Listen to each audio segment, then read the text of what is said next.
All right. So what do you usually do when your kids at daycare? Because I know a lot of parents are like, I have a list of 88 things to do, and I usually can only do it when the little one's not staring me in the face. Yeah, we're no different. I mean, today I was working from home on Fridays as I usually try and do because that way you can do laundry and as you just said, the laundry list of things that need to get done.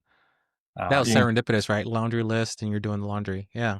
Yeah, I didn't mean to do that, but uh, quite literally, um, it just, we're still finding ways to baby proof because Kai is 15 months now, so he is into everything. Congrats.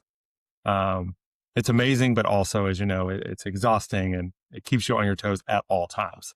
Um, So is Kai crawling or walking? no, he's damn near running. Oh, okay. So Advanced. Go I've for it.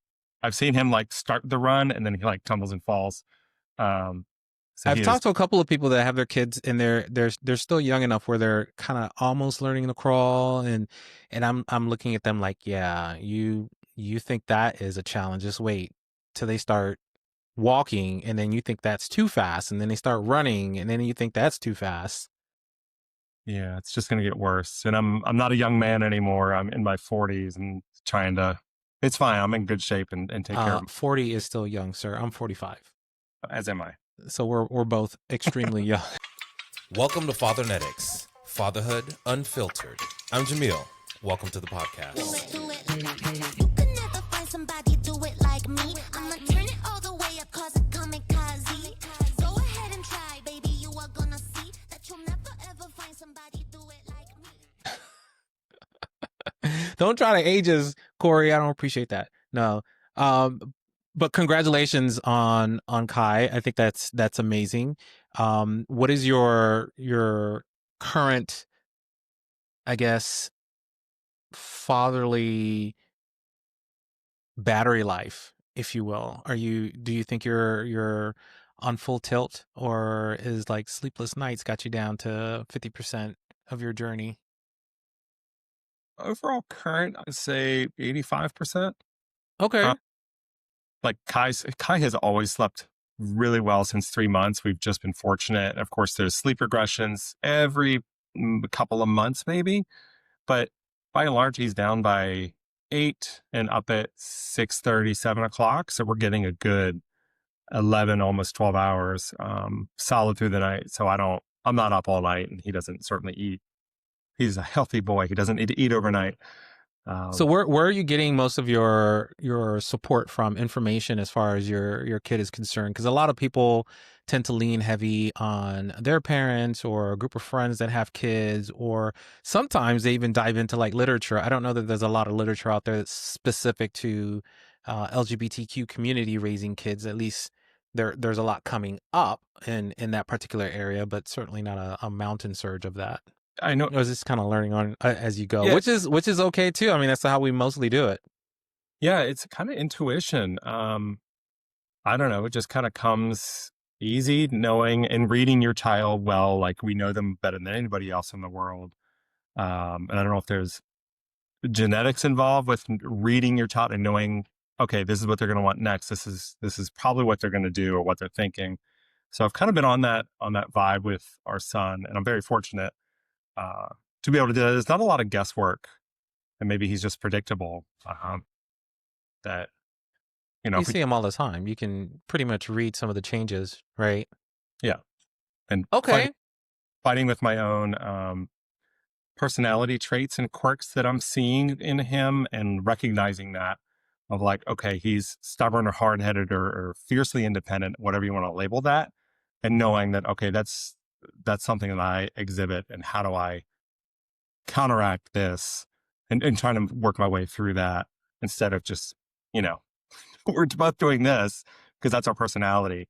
And so I'm still adapting and learning to handle situations like that better for like these toddler tantrum meltdowns that have started within the past couple of weeks. All right. So take me back to the beginning of this surrogacy journey. How did this all come up? Like, who raises their hand and goes, "Okay, we're ready for this. Let's do it." Back to the pandemic. I had met my now husband in October of 2019, 2 weeks after moving to San Francisco on a gay cruise, Atlantis cruise, in the middle of a cruise between here and Mexico.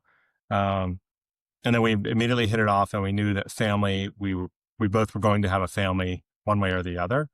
And I had been through the adoption process with my ex-husband when I lived in Washington, D.C. So I knew what that experience was all like. I'd been fully home study approved, waiting on a phone call for placement. And then, of course, that relationship didn't work out. I relocated to the West Coast.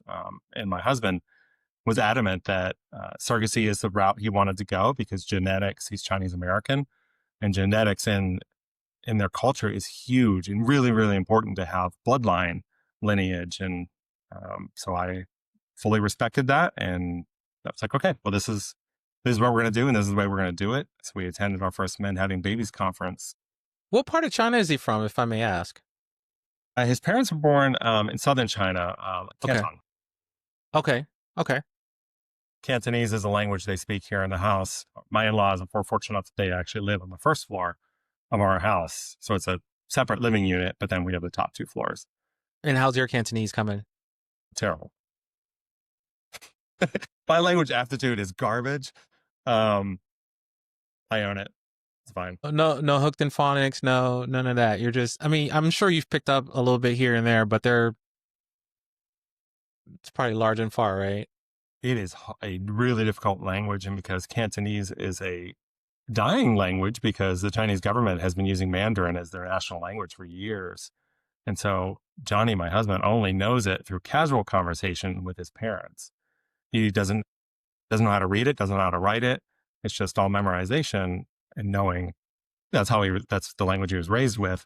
But there's no way for me to like pick up a book and like start to learn Cantonese. It's insanely hard. For me, and Johnny doesn't,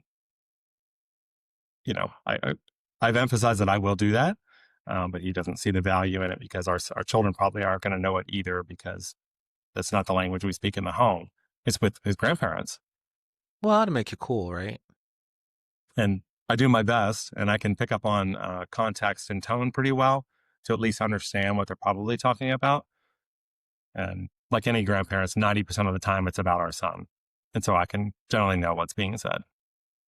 And I'm sure they're probably established enough to where, learning English is probably not on the radar either. It is, they speak some English enough that we have a good relationship and we can communicate well, but it's cute to watch as they read books to Kai, and all the books that we have, he loves to read. So we have a ton of books. All the books are in English, and they are also learning more English as they're reading to our son. Oh, look at that. That works out. It's adorable to see. And I'm like, no, I feel guilty because I should be doing the exact same with their language.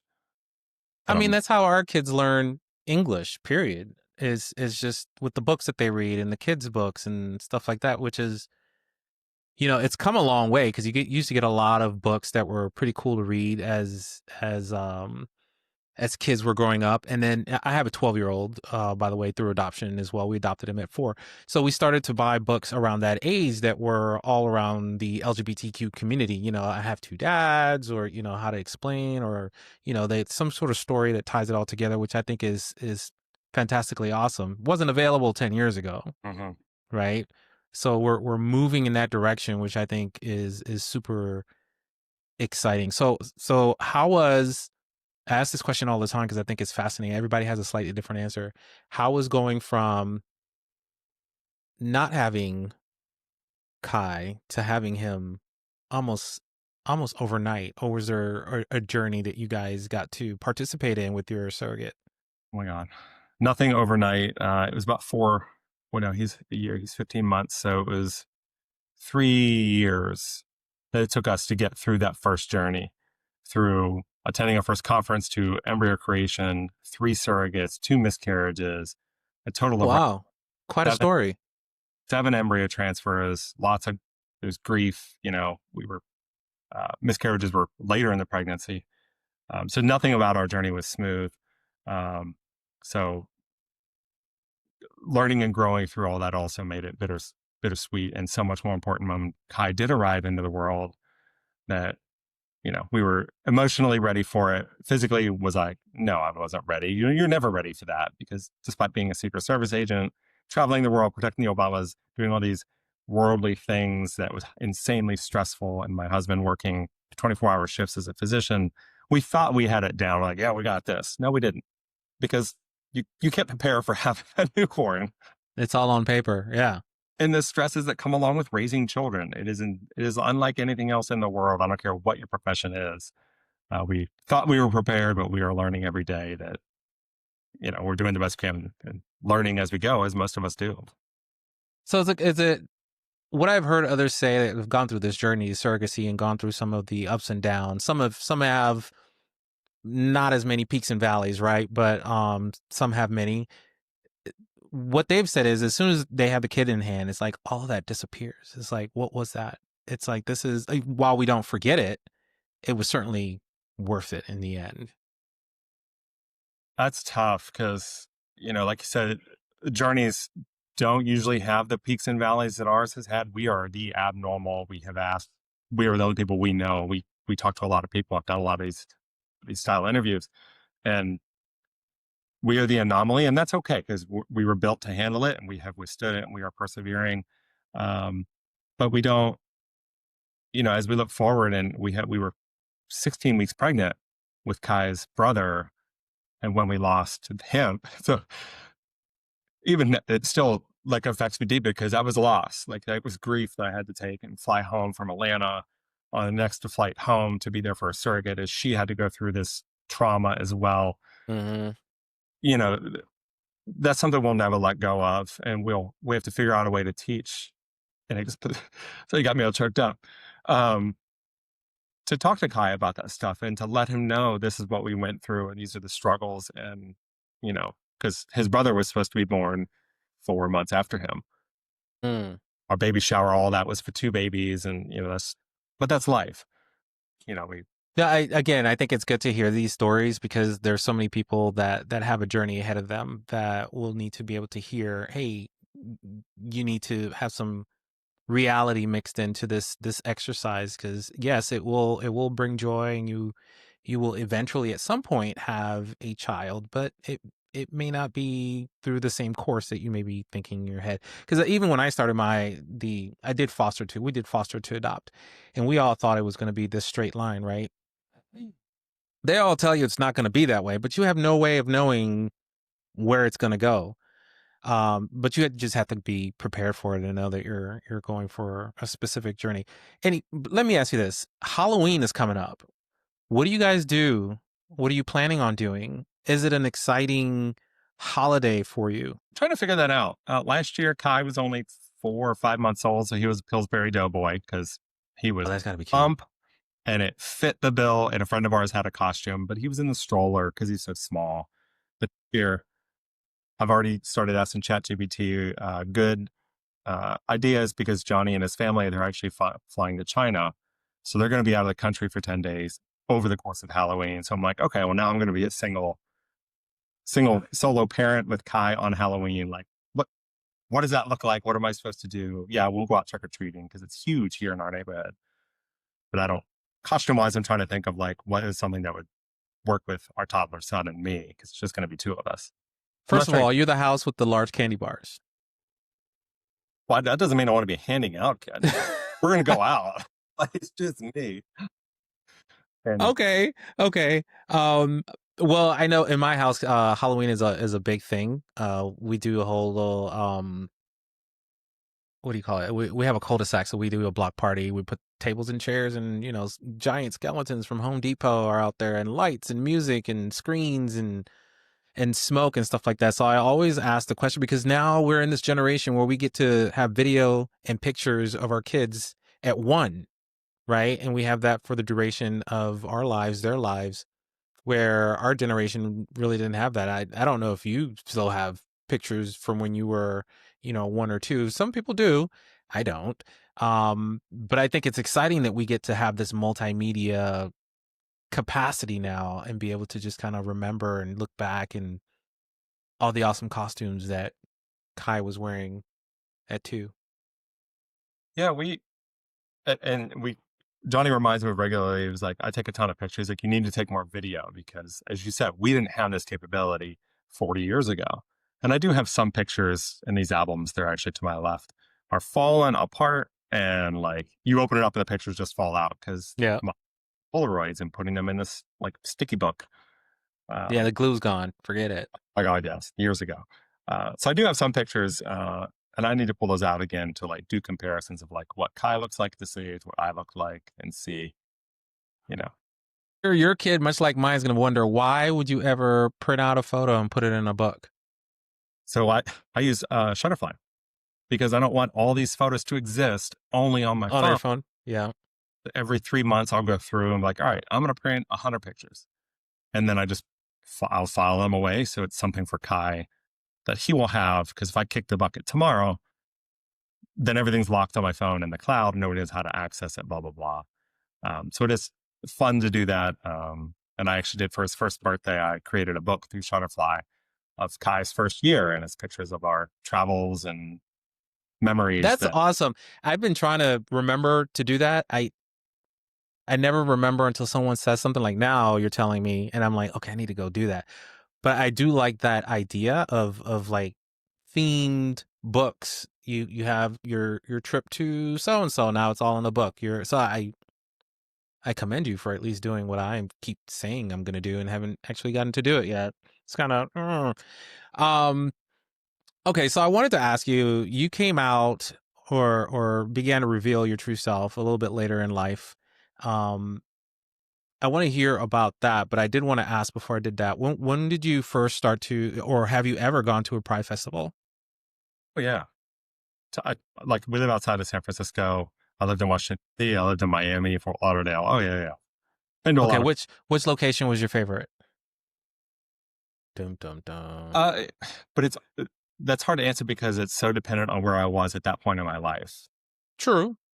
So when I turned 30, I moved there to Miami and living on South Beach, and that's when I really like accepted who I was and came out and was surrounded by like minds and diversity for the first time in my life. I was like, oh my god, Miami's all these awesome. boys with brown hair and brown eyes and different color skin, like delicious.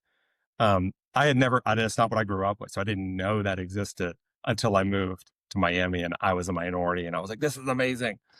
But, moving to DC, then was that culture. And then San Francisco, just different phases of my life. So it's hard to say which one was best, but obviously I'm going to say this one because now I'm married with a family and all is well. So,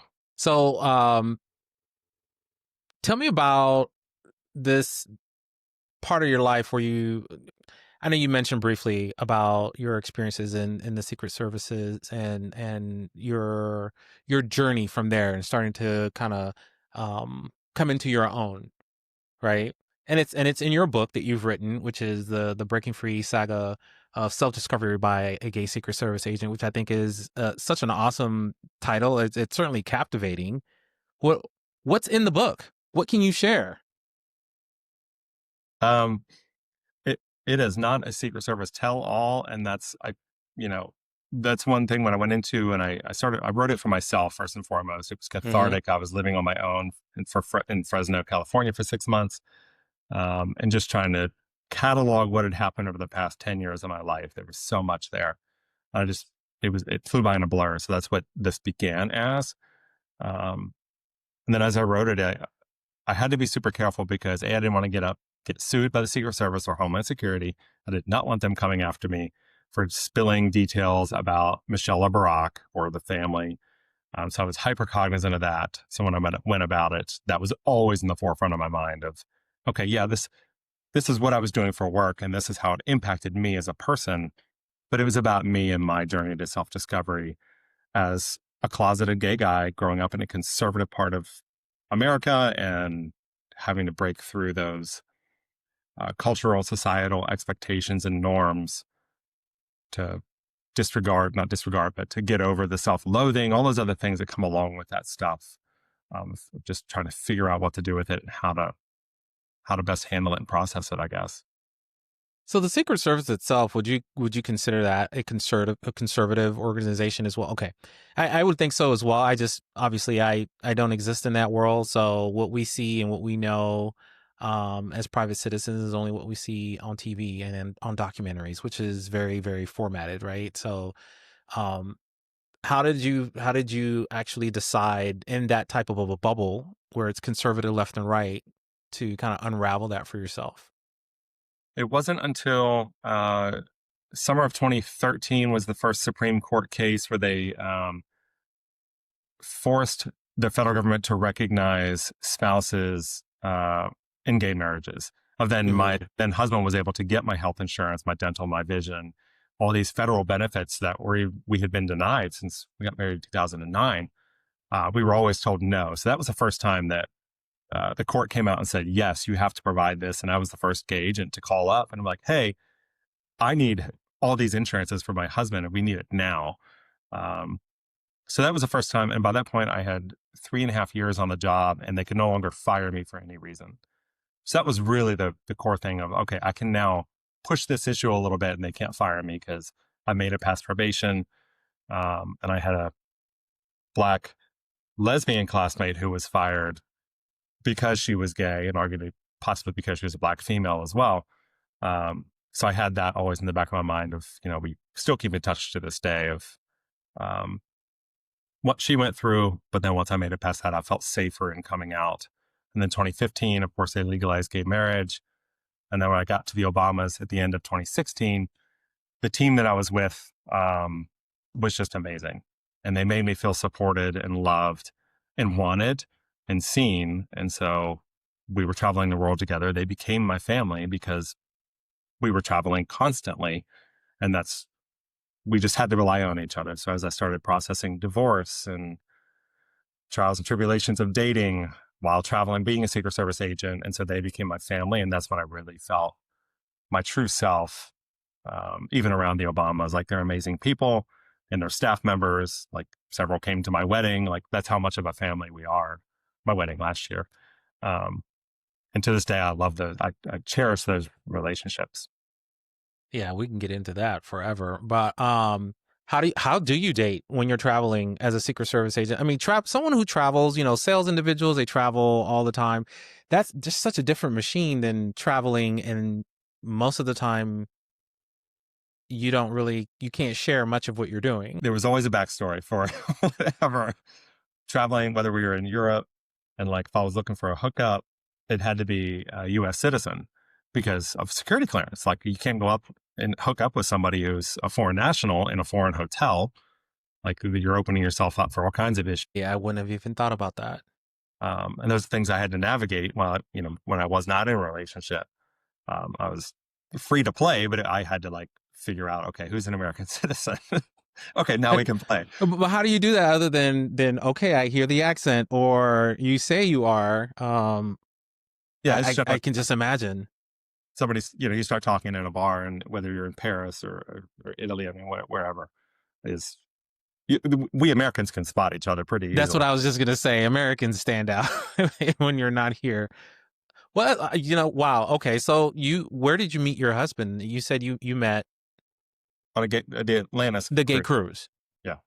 Okay, you did say that. So, cruise world. I've taken a couple of different cruises.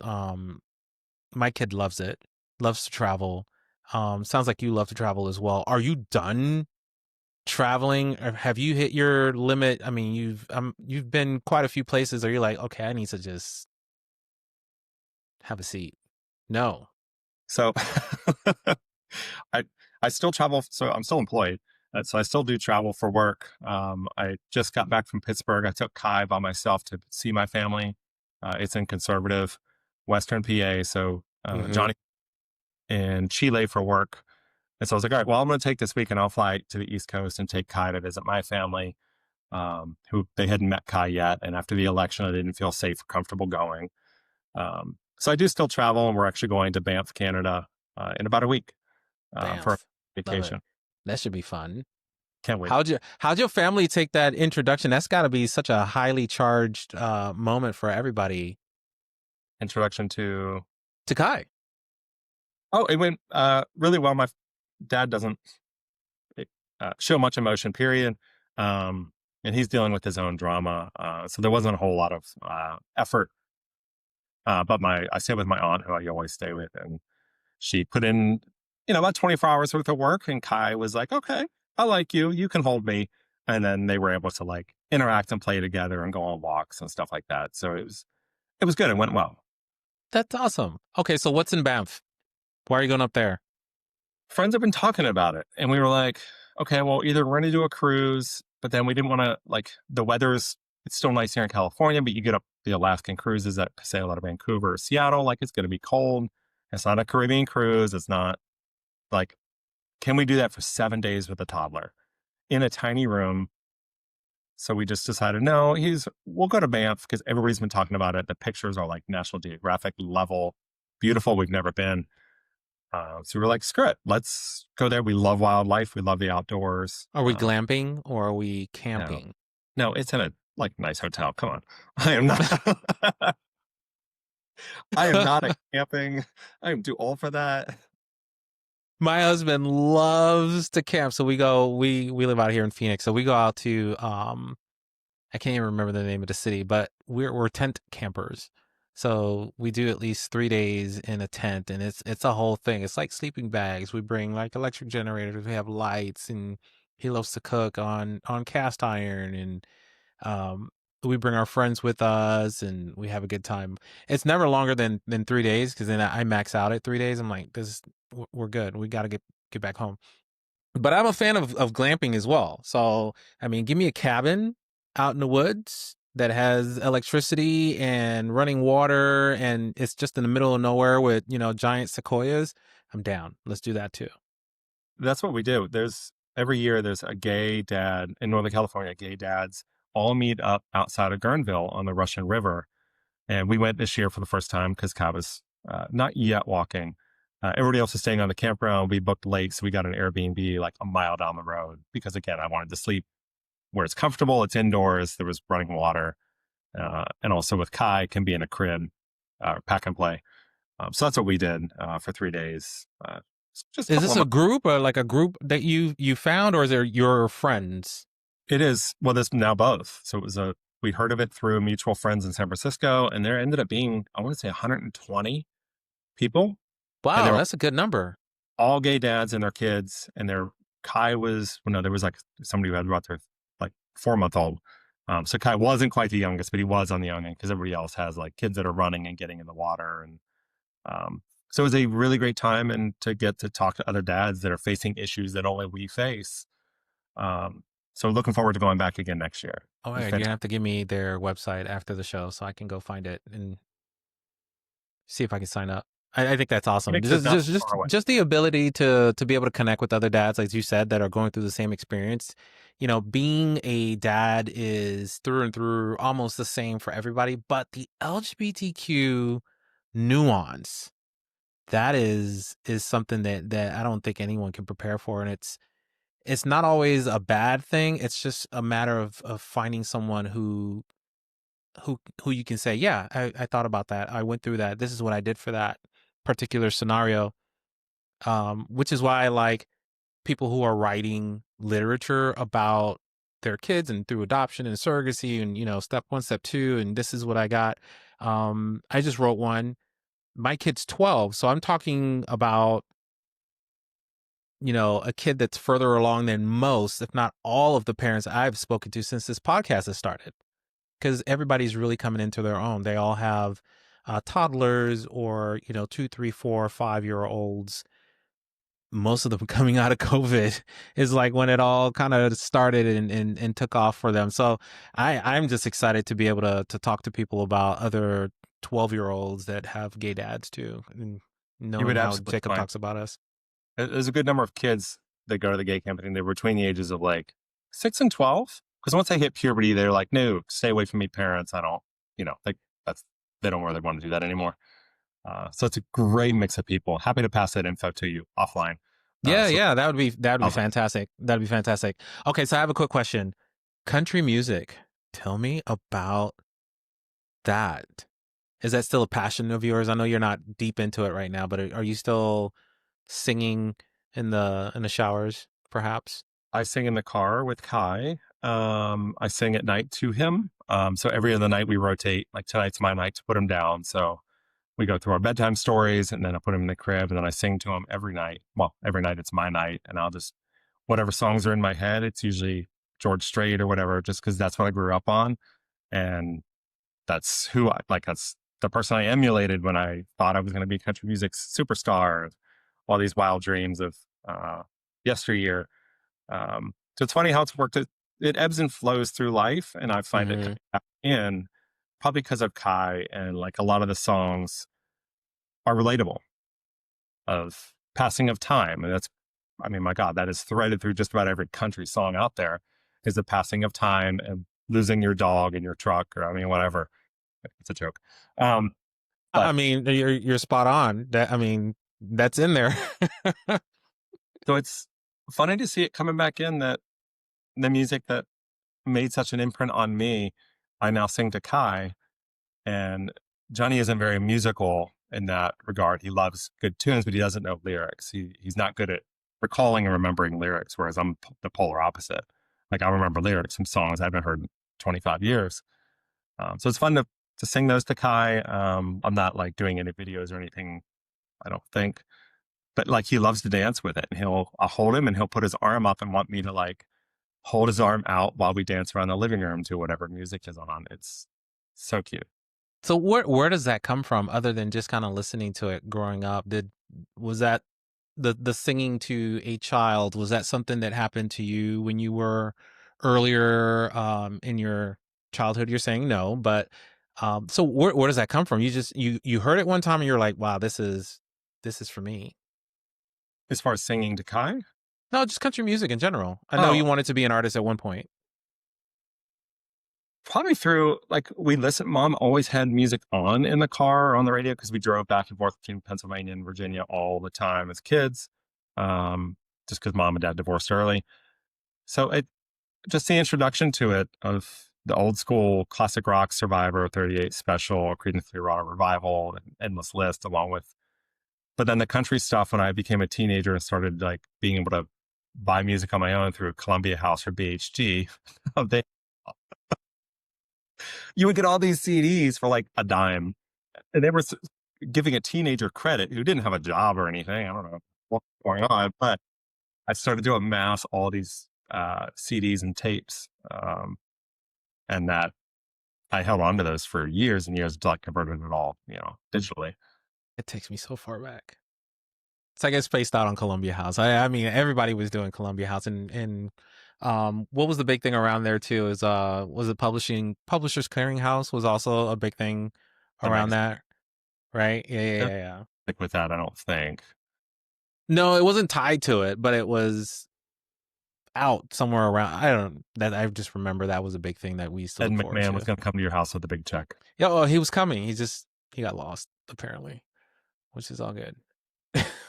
Uh, No, that's awesome. Okay, so what would you say our Fathernetics is really about, that fatherhood energy that we all bring into our lives, right? We all have some sort of father figure, whether it be a male or a female, because we know some ladies are single parent and have to have that fatherhood je ne sais quoi to kind of infuse into their lives and their kids as well. So it's really understanding how we've become the people that we are today, whether it is from watching and trying to mirror something that has been replicated in our past, or deciding to intentionally omit some of those things from our lives that has made us who we are today.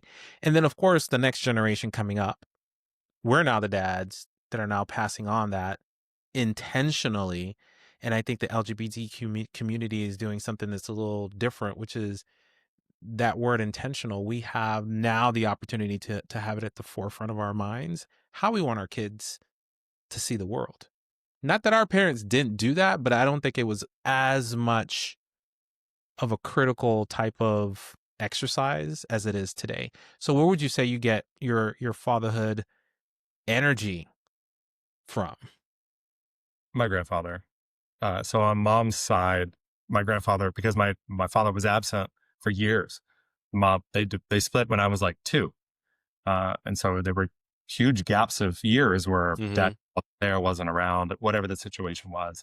So it was my grandfather that was my mentor, idol, hero, and still is to this day. And when I probably get emotional again, but when I took Kai to Pittsburgh last month, I took him to my grandparents' graveyard. And it was the first time that I was introducing, if you will, Kai to my grandfather, who just was this monumental influence in my life, that the values, integrity, honesty, meaning what you say, all these core values that we hold so dear, that I'm, like you said, actively passing on and making sure that's at the forefront in what I do and how I interact with Kai. Um, I started bawling when I walked up to the gravesite. Sorry. No, Holding, that's okay. And that's the picture you have on your Instagram today, right? yeah, it's on there. Yeah, I thought that was pretty cool when I saw that. It was such a moving, and knowing they missed each other by 16 years. But of course, they break, my grandfather was born in 1915. There was no way he was going to uh, get to meet my child. But just to know they missed each other uh, by that much, and how much we emulated him, how important they are. But also their legacy lives on through me, and hopefully through my son, of this, that is so critically important, um, to What pass. was his career like, your grandfather? He was a farmer by trade, but also was in World War II, shot down over Germany, um, and then Wow. evaded capture, and then was eventually captured by the Gestapo, hid with the French underground for a while, and then he was freed, liberated in 1945, to come back to the U.S. And then he got the Bronze Star, a couple other awards. Then he ended up becoming a rural mail courier, which he did, was his second career. And then he retired from that. And then he continued farming up until grandma passed. And then he just, didn't want to do it anymore. He was older. Uh, I guess he was probably, That is quite the career path. so he was grounded in government service and giving back, and, family. So all my mom and all of her siblings are adopted. And so just to see giving back and being present and learning that from him is such a gift. And so that's when I started the parenthood journey with my ex. That's why adoption was the route we were going to go, because that has affected my family so, so much, just through the actions of my grandfather and my grandma, adopting 5 kids and fostering 2 more. And just the generations of people who've come after them because of the love and dedication that they possessed and were able to give to my mom and her siblings, is, as you're doing with your child, like that. Mm-hmm. That is so insanely important and immeasurable, the amount of love that you possess, that they possess. It's quite the. I'm not trying to say this about myself, but for anyone that does fostering, because there are those that just do fostering, as you correctly mentioned, without the need or the want to actually do the adoption. I think those individuals have such a wealth of love to be able to just, hey, I'm just standing in the gap. Like, I'm just here to make sure safety can be applied and awareness can be applied to the situation, while, the them out there figure things out. And then to even go the next step and adopt and bring people into your home and make sure that they're part of who you are. I think that's amazing, because that's a long game. You really don't see any of that until, 20 years down the road, to be able to say, wow, look at where we are now, and Mhm. realizing where you could have been, right? And we never really call it a rescue situation. That's never the thought. It's just an opportunity to support someone on their journey. So I think that's amazing that your grandfather and your grandmother were able to do that. Now, um, are you a cook by nature? Do you like to cook?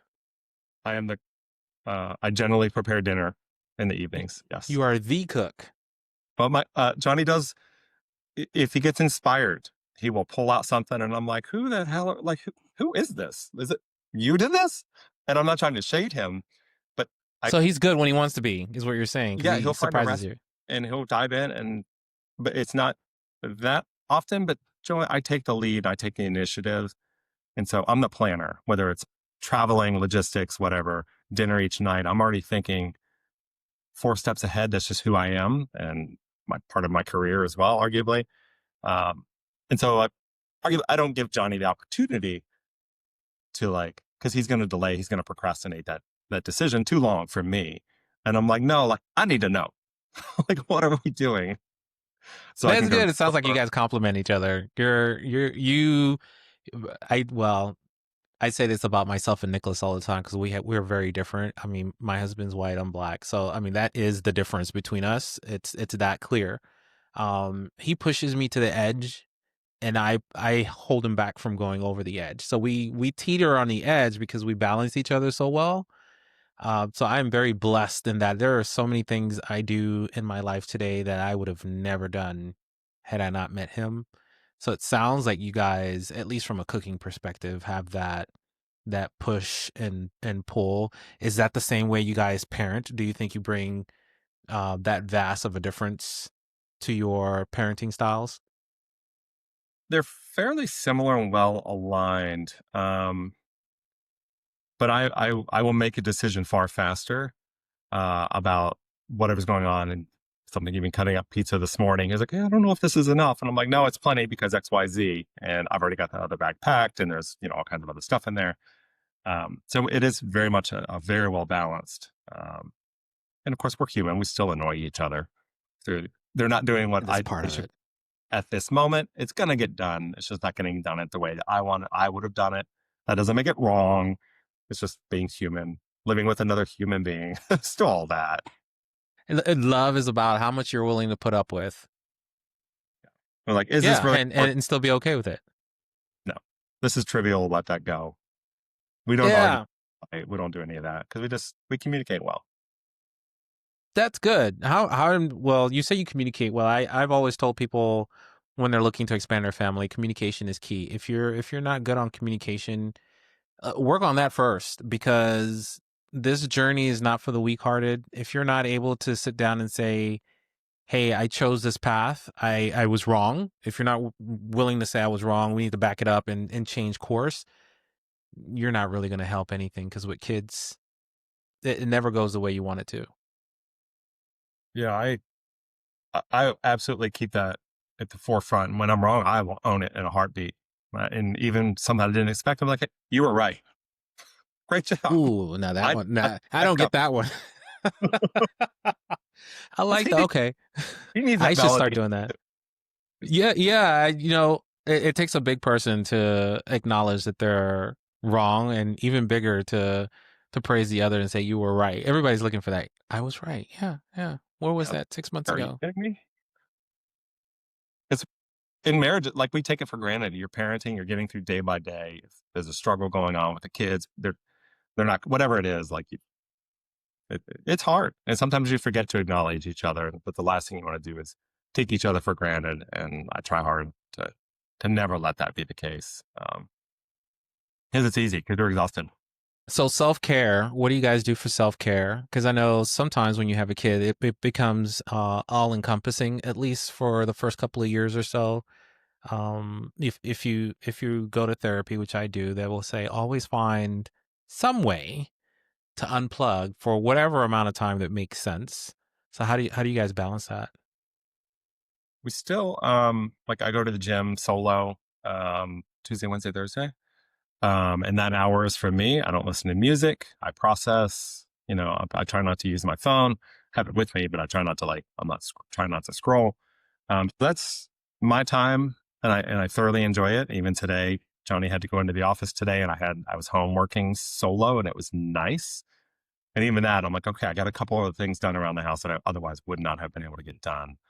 It's just quiet, right? It's not that it's too noisy when they're home. It's just quiet. Do you have pets? We have a cat and a dog. Okay. And I still write as well. Not as frequently. It sounds like there's a new book coming out. Is that what you're about to say? Well, there is. So I actually just signed with an illustrator. So my next book is going to be a children's book. Oh, perfect. We were just talking about that. Yeah, I knew I wanted to do one. I just wasn't sure what angle I was going to take. And then I had to fly to San Francisco, or fly to DC for work a month or two ago. And as I'm giving Kai his bedtime story the night before I had to leave, I was like trying to find a story that I could read to him that explained what was about to occur. Like, Dada's going to take a trip. This is where he's going, blah, blah, blah. So on the flight to DC, I wrote it.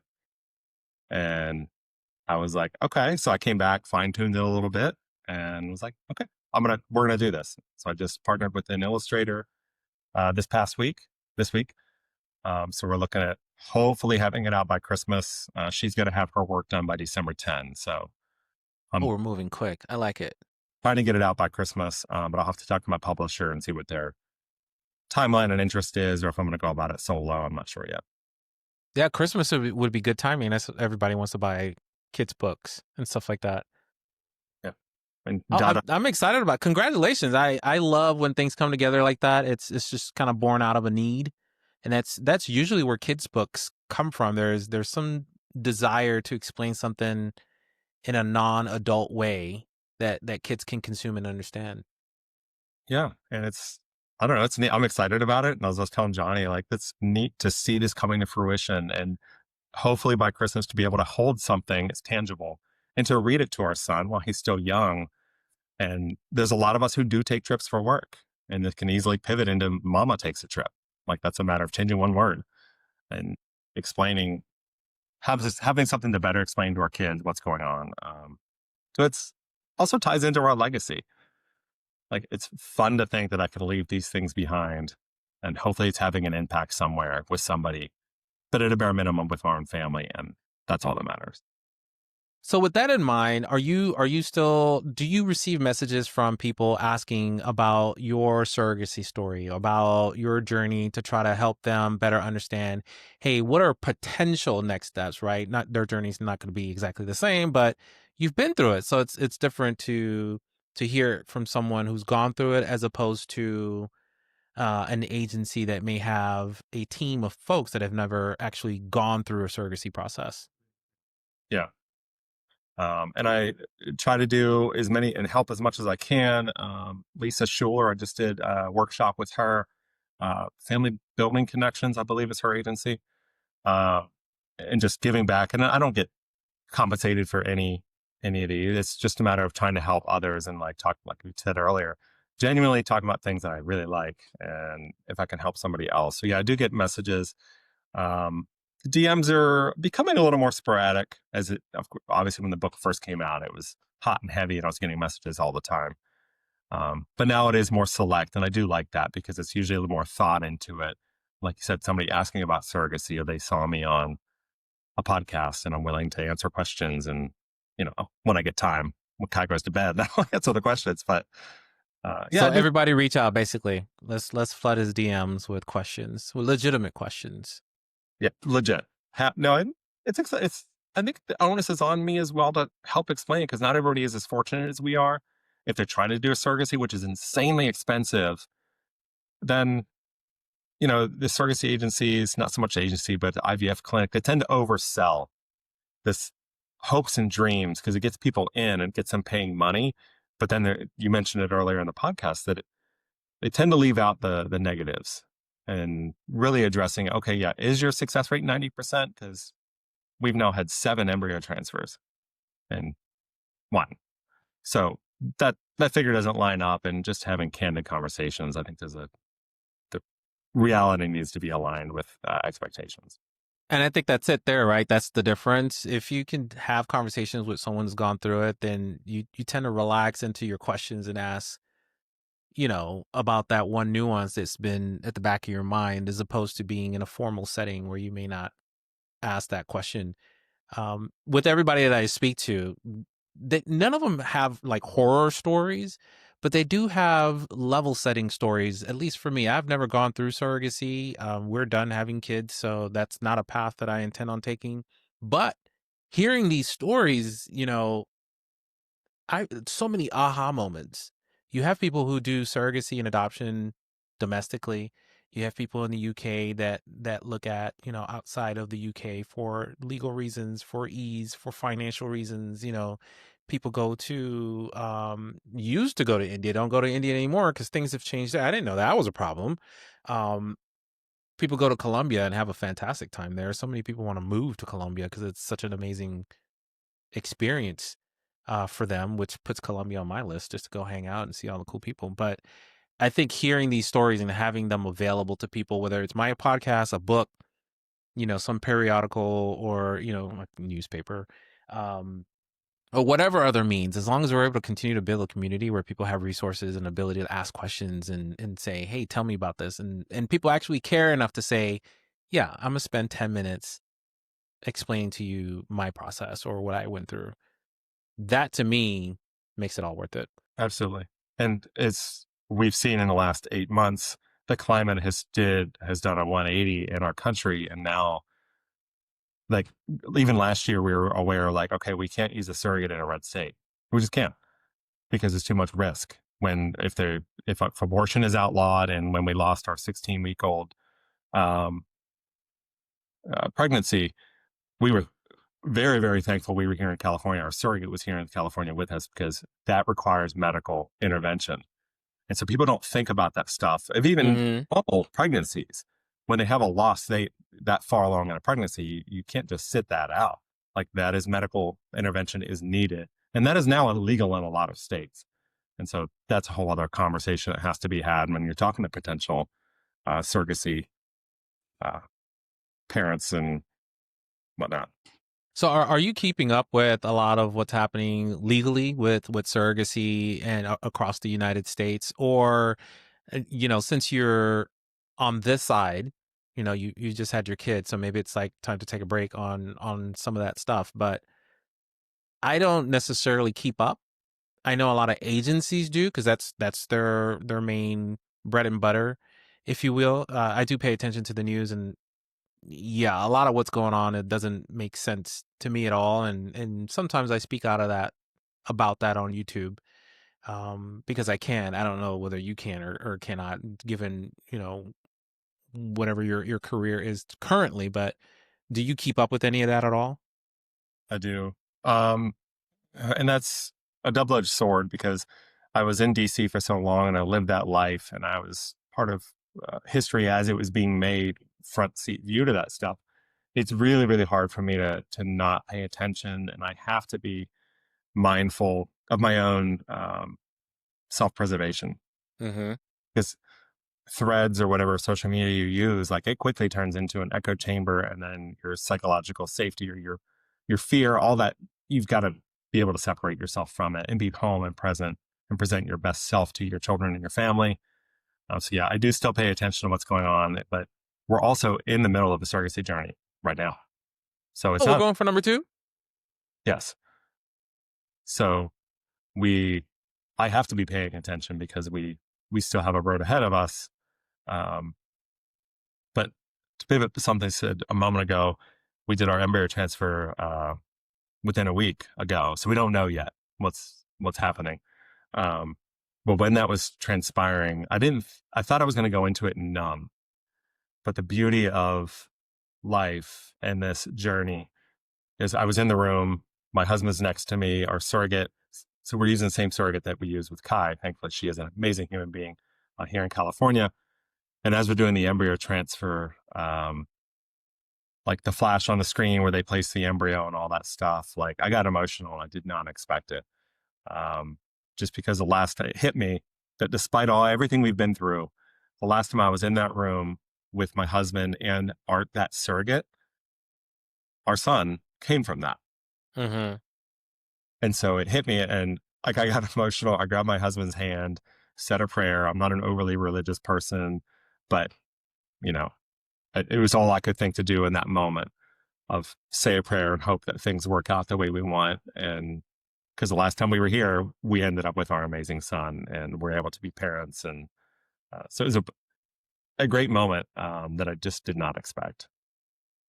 That's awesome. I use the word awesome. I tell people all the time, please start counting the amount of times I use the word awesome, but it's always so applicable. I mean, I could not imagine, as a LGBTQ couple, being able to participate in that moment, which is kind of rare. Yeah, it's from the moment of inception, it's not inception because it's already an embryo, but until the moment that, we were each holding one each had a leg as our son was being delivered, and you're very much present, very much in the moment. And it is such a beautiful, awesome experience that you wouldn't trade anything for. I smile too. That's so cool to be able to share that. And 5 years from now, you can share that moment with a child. Yeah, it's All fantastic. right. So last question here. And I know this probably comes up 1,000,008 times, but what can you tell me about cool Obamas that is something I can take to the bank? Because let me tell you, and we all miss those years for varying reasons. Um, but we all see and love the journey that they're taking even after their presidential life. Um, and I'm sure you're still connected to them in some way, form, or fashion. As you said, that you guys are all family to a certain degree. So, what would you say about that experience that maybe is not as known to many, without sharing any secrets, of course? Do that. They are such genuine, amazing people that even so this picture with Barack was taken just like 2 or 3 months ago. So we saw it. We met up here in San Francisco, and I hadn't seen him in 6 years. And I walked, Wow. and he remembered who I was, and it was like a bro hug, and like asked what's going on. I told him about Kai, and we just had taken Kai to Hawaii for the first time. Um, and I had this same experience with Michelle. I saw her other pictures from the end of 2019. It had been 6 months since I left her detail, and she knew exactly who I was. And they radiate warmth and authenticity, and to be able to see them transcend the office of the presidency into these amazing A-list superstars, and to do all the good that they have done in the world since then. And I'm so forever fortunate to have been in their presence for several years as they went through that process. It was just amazing to see the impact they have on other people, like Michelle with her becoming book tour. Like I was there for the entire book tour, going city to city, state to state, country to country, and to see just her sell out these stadiums and the way her voice and her story just resonated with everybody. Sat with me as well, because you just witnessed that firsthand. You're like, wow, she such an impact. If I could have a fraction of a fraction of a fraction of percent of impact that she's having on other people to help them in their lives, like that's good stuff, and that's just who they are. That makes me smile just because it's your experience. I think a lot of people just get bits and pieces, right? I've seen Obama at recent rally he had out here in Arizona, and that was charged, right? Because everybody with the excitement, he comes off like, I didn't write anything. I'm just here. We're just talking. Is the way he comes off. So for you to see that all the time between him and Michelle, it can't be fake, right? Not Yes. that anyone is saying that it is, but you can tell genuine because it's there all the time without even trying. I know some individuals and some politicians are, you turn it on, you turn it off. And I'm sure you've probably seen that as well. So you can probably tell the difference. So I love to hear, I don't talk to a lot of people that have that direct connect with the Obamas, but I love hearing it because it really gives me a lot of hope about how people can actually be in this world. Yeah, no, he would make jokes as well. Like he's actually funny. Um, and she is super stylish. She would comment on like whatever I was wearing, or it was such a always professional, utmost professionalism, but also you're spending so much time together, driving her from Washington, D.C. to New York City, and it's just you in the car, driving along. Like, of course, there's going to be some conversation that comes up. And he would make jokes at, trying to hold the elevator open, and I'm fighting with this elevator, trying to like literally keep it open so I can get him in it. And he witnesses all this and then makes fun of me fighting the elevator. Like, it's just who they are. And it just puts you at ease. So another amazing people. Real people, real talk. Well, listen, you're real too, and you're doing it today. I mean, you're a dad, not just in concept, but in practice today. And you've got a little bambino running around, tearing stuff up, which is what we signed up for, right? Give him a marker. Maybe he'll become an artist on your favorite wall somewhere, as Mm, kids usually. not yet. Give me a little more time.